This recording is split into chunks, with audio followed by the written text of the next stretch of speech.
दीर्घ 11 दिन पर माटी तलु उद्धार है मृतदेह सुवर्णपुर बिनिका थाना गुलापड़ा गाँव घटना। प्रकाश महांती नामक जड़े व्यक्ति चप्पल किणवा जाई घर को फेरी नथिले। निखोज प्रकाश को खोजी आने थानार द्वारस्थ हो न्याय मागुले प्रकाश पत्नी।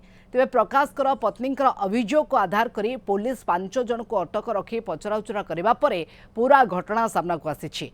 18 तारिख राति रे चप्पल किणवा परे प्रकाश सांगमान सहित भोजी करथिले। सेठारे कौनसी प्रसंग को नहीं बचसा होइतला, जहाकु नहीं प्रकाश को माड़ मरा जाइतला। आ प्रकाश मृत्यु हेबा परे अभियुक्त माने एक खोला ड्रेन ने मृतदेह को पकाई पोती देइथिले। ए घटना संपर्क में जना पड़िबा परे पुलिस माटी खोली शव जबत करिछि। ए घटना रे केउ माने संपृक्त अछंती ताहार तदंत पुलिस करुछि।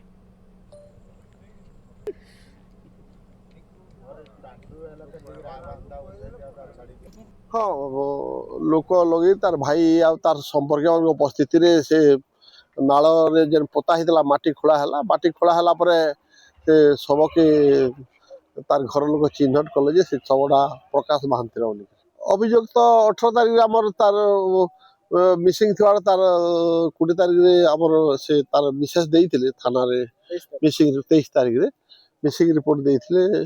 हाँ प्रकाश महांती गत 18 तारिख कहला परिवार लोक थाना एफआईआर देते निखोज बोल।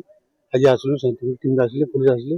हाँ समस्त सम्मुखें सब माटी भर कढ़ा परिवार लोक प्रकाश तार सान सान छुआ अच्छन जुड़े टुकेल छुआ दुईटा तार कन्या गोटे बेमरियन टुकेल है से भी किसी काम कमानी नहीं करि पारे।